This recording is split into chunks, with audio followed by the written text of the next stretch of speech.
Hello everyone, I have evangelist Shawna Nicole Brandon. She's here with me and I'm excited because she has a book she's written. It's amazing how just the other day we were talking, Shawna, and it was just like, it seemed like the other day, maybe it was a year ago, but we were talking about exactly a book that you had inside you, and next thing I know you called me and said, hey, the book is completed. Yes.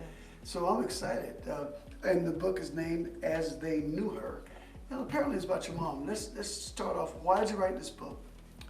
Well, I wrote this book because there are some women that I feel need this book to get through some things. So when I wrote this book, initially it started off for one reason, and that was just to honor my mom. But as time progressed, after you and I talked even, God began to kind of download some different things regarding what he wanted to do through me and in me, the work that he wanted to complete in me. So I think it'll be helpful. The book will be helpful for women who are experiencing some challenges. Maybe they've gone through some things and they just want to figure out how to get out of those things. It may be for someone you know who've gone through some challenges in their life. Good. Now tell me something in the book that, I mean, like the real reason of choosing your mom as I knew her. What was so special about your mom?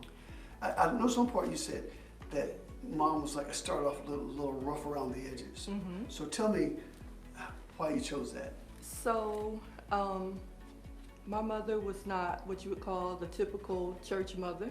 Okay. She endured some things in her life. She died early when I was 13 years old. Wow. How old was So, she? She was 32. Okay. Yeah. That's And good. so she, like I said, was not the typical church mother, and she endured a lot of different things throughout her short-lived life. So this book kind of gives little stories here and there about the life that my mom lived, some of the things that she went through from childhood all the way up Like to what? for example, there's a part in the book where it's entitled Shooting Galleries. Uh-huh.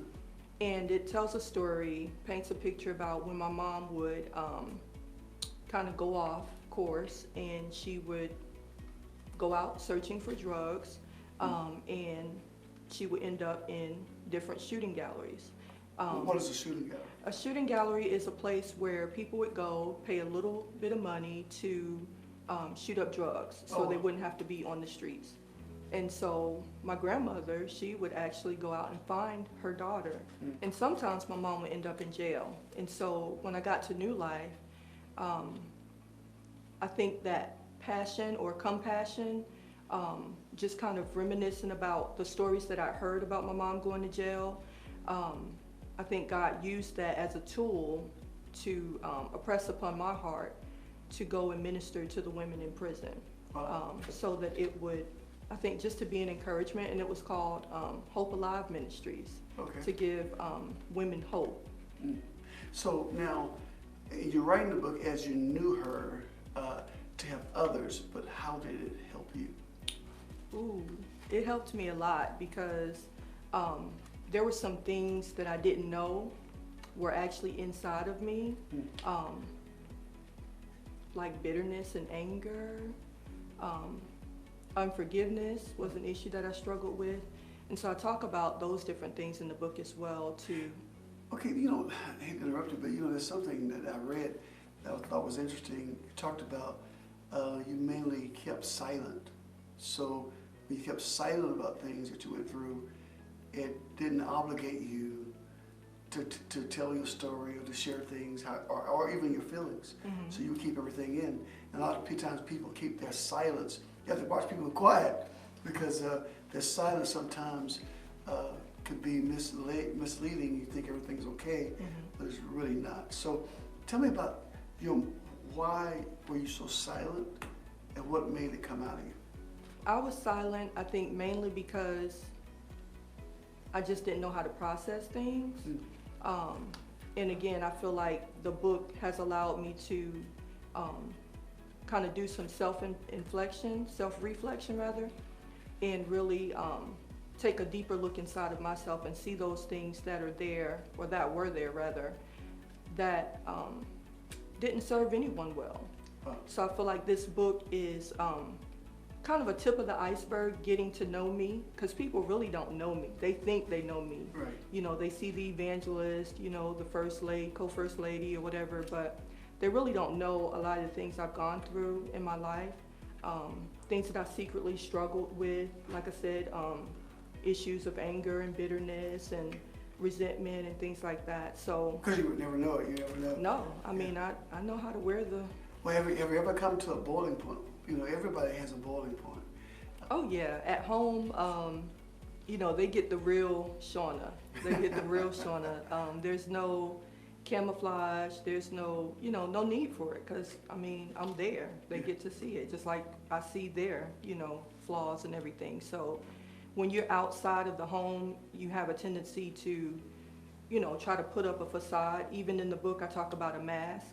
You know, a poem that I wrote back in 2002, actually, about wearing a mask. It's so easy for us to do it because, I mean, you know what it looks like to, you know, dress the part and look the part, but when you get home is when you can actually be yourself. Mm-hmm. So I noticed your hair is not the normal hairstyle you normally have. So why is that? You know, with the new hairstyle, I did it primarily for the book because I was trying to replicate her on the front. Okay. But I feel like it's given me inner confidence. I feel like it's like God's way of saying, you know, that was already there, you just didn't know about it. You know, so when you just natural. It's natural. It was already there, you just didn't know about it. So it's like strength, it's like courage, it's like boldness. Okay, seeing that now that you said your mom died when you were 13 years old, she was 32. Mm-hmm. So that means she had you at a very, very young age. Yes. So it's really incapable of really raising you like a real mom would raise, because she's a child herself. So actually, what did you see as a mom as you've been raised? Because the name of the book is As I Knew Her. So I know what other people thought, but what were your thoughts when you saw, and what did you see? I was mostly on the outside looking in. I only had a lot less experiences than most would have with their mom, because I didn't grow up in the home with her for the majority of my life, so, or her life, however you want to say that. But so it was like basically stories about her, occasional visits with her, all of them very notable, you know, the times that I spent with her, but I didn't get to, you know, just go from 0 to 13 in the home with her. Well, so who raised you? My grandmother, my great-grandmother, and my great-aunt. And so how did they see your mom, and how did they explain your mom to you? Because many things you were too young to understand, and probably have flashbacks, and you process those things. Maybe that added to your unforgiveness and bitterness a long time. Most of the explanations happened after she died. And I guess that's just how older generations did it. You know, you didn't really talk about it. You know, again, there's that secrecy factor. So you know, there's your mom, you know, go see your mom, or your mom is coming. But it wasn't really a lot of negative talk or positive talk, even for that matter. It was just glossed over. So secrecy, you know, I wrote my book, Unresolved Issues, saying the power of Satan is in his secrecy. And so you mentioned something about secrecy as well. What about secrecy was doors open from the enemy to come in? So the devil loves to dwell in secrecy. And so if we keep things quiet, generational curses, offenses, unforgiveness, bitterness, anger, all those things, then you're basically giving the devil a pass into your life, into your space, into your heart. And so you even mentioned on Sunday about, you know, unforgiveness. We have to be careful to do a daily inspection, because little things can kind of creep in and, you know, cause us to be, you know, living in unforgiveness when you really didn't even intend for that thing to take root in your life. And so now, this is valuable information. It talks really personal things you hadn't really shared was really in here. There's some very, very powerful things in here.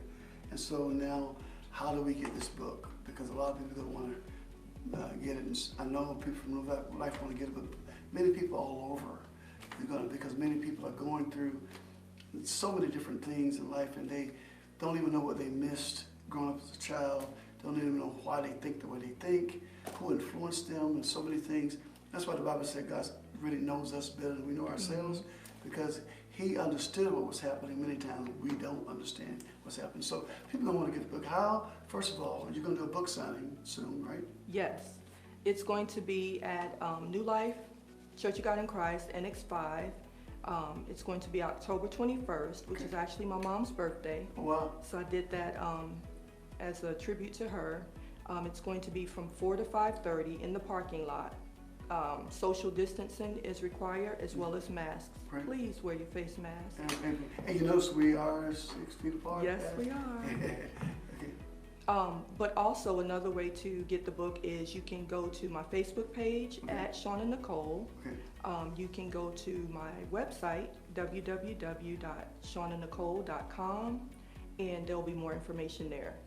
And so and as it evolves, you also are going to actually have it where it could be ebook as well? Yes, when on the launch date of the 21st, or maybe even a couple days before, the book will be available as an ebook. Okay, so it's October 21st. October 21st? From 4 to 5:30. That's correct. At NX5 at 5600 Carriage Hills Drive. I am so excited, and I know you're going to be blessed by this, because there's a lot in here, a lot of things that we don't understand, a lot of things we need to know. So let me ask you a question. Could you please just kind of look at the camera for a moment and encourage somebody who don't really know everything and about themselves, and maybe there's some things that you were never told and you want to have questions in your mind about life itself. Just kind of help somebody. So if you're actually someone who is struggling in the area of identity, if you're not really sure some things about your childhood or how you were raised, I would encourage you right now to go before the Lord if you know him. If you don't know him, please get to know him. But if you do know him, go before the Lord, because he's revealed some things to me, like I said, about myself, about my upbringing, the confidence that I lacked because of, different things that I experienced in my life. So I would encourage you to just seek the Lord. He is a rewarder of them that diligently seek him. Well, thank you so much, and look forward to it. I know it's going to be a great turnout. We'll advertise it on New Life News and let everybody know this, but also, if you're looking now, you're looking from our website. You're also looking from our church app as well. So, hey, go out and look, and we're going to give you the fist bump, virtual fist bump. And I'm looking forward to everybody experiencing what they can get from this great book. Thank you, Pastor. You're welcome.